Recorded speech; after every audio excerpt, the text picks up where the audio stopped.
Kecurigaan Ferry ungkap pembunuh istrinya ternyata pembantu. Ada 5 kejanggalan.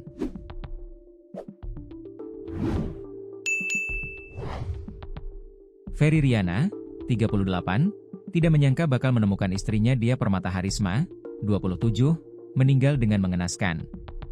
Dia tewas dengan sejumlah luka tusukan di rumah sendiri di kawasan Komplek PJT 2, Desa Jatimekar, Kecamatan Jatiluhur, Kabupaten Purwakarta pada Selasa, 12 Agustus 2025. Awalnya Ferry tidak mengetahui dengan keadaan istrinya yang sudah meninggal. Terutama saat pembantu atau asisten rumah tangga, Art, bernama Ade Mulyana, 26, tiba-tiba menjemput Ferry di tempat kerjanya. Ferry tidak langsung berpikir dengan apa yang terjadi di rumah, langsung ikut Ade Mulyana pulang ke rumah. Tapi setiba di rumah, Ferry justru dikejutkan dengan pemandangan mengerikan. Istri sudah tewas bersimbah darah. Meskipun syok, Ferry berusaha tenang karena dia curiga dengan sikap Ade Mulyana yang janggal. Sejak awal Ferry mencurigai Ade Mulyana sebagai pelakunya sehingga berusaha tenang agar sang pembantu tetap berada di dekatnya sampai polisi datang. Ferry menceritakan, gelagat Ade Mulyana sudah aneh sejak menjemputnya di kantor. Aksinya yang seperti detektif ulung itu membuat polisi gampang menemukan siapa pembunuh Dia Permata Harisma. Ferry Riana, 38, tak pernah menyangka langkah awal untuk pulang kerja lebih cepat hari itu akan membawanya pada pemandangan paling memilukan.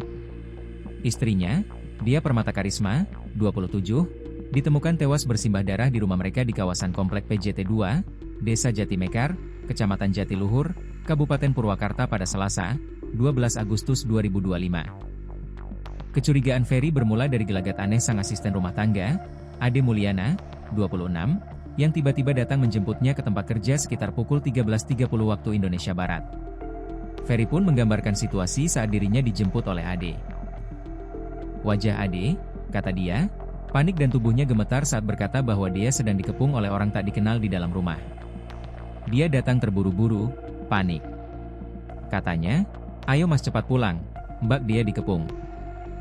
Awalnya saya percaya. Tapi di perjalanan saya mulai tanya-tanya, dan jawabannya bikin saya tambah curiga, kata Ferry saat ditemui tribunjabar.id, Kamis, 14 Agustus 2025. Ade, kata Ferry, mengaku melihat mobil putih dengan plat nomor B1070 datang membawa 3 orang tak dikenal. Namun, Ade malah meninggalkan rumah saat dia dalam bahaya. Dia bilang disuruh beli susu sama istri saya. Tapi istri saya itu nggak doyan susu, doyan kopi iya. Itu kejanggalan pertama, ucapnya. Sesampainya di rumah, keanehan semakin menjadi. Ade mengatakan kunci rumah hilang dan menyuruh Ferry membuka pintu dengan kunci cadangan yang tergantung di motor. Hal itu sangat tak biasa bagi Ferry, apalagi ketika dia tak kunjung membuka gorden atau pintu seperti kebiasaan saat ia pulang kerja. Ferry langsung panik. Saat masuk, ia menemukan istrinya tergeletak bersimbah darah, tubuh tertutup bed cover, dan wajah penuh luka. Yang lebih mencurigakan, Ade tidak masuk ke rumah. Ia justru berguling di luar, menangis sambil guling-gulingan sendiri seperti orang yang paling kehilangan. Namun Ferry sudah punya firasat buruk. Ada 5 kejanggalan. Selain soal kunci dan sikap aneh Ade, kabel CCTV juga dicabut dari dalam rumah. Padahal semua pintu dan jendela tertutup rapat. Terus saya lihat ada jejak kaki berdarah, besar ukurannya. Jelas itu bukan kaki istri saya, ucapnya. Meski syok, Ferry tetap tenang. Ia sengaja menjaga Ade tetap berada di dekatnya hingga polisi datang. Saat diminta menyebut siapa yang dicurigai, Ferry tak ragu menunjuk Ade, serta 2 orang lainnya, Fadel dan istrinya.